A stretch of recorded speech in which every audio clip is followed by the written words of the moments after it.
Where do you see the crypto world now? Bitcoin and then these other coins as well. What is your view on crypto right now?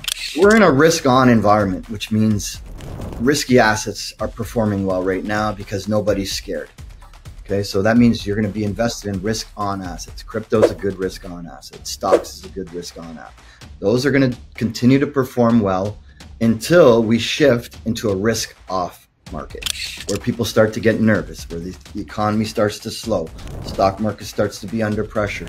Now all of a sudden people are nervous. So when people get nervous, you don't want to own cryptos, okay, because that is the environment they do really, really bad. So I think right now, crypto is a good spot to be, but be prepared because they're going to go down hard when we go into a slowdown in the economy and we go into a risk-off environment.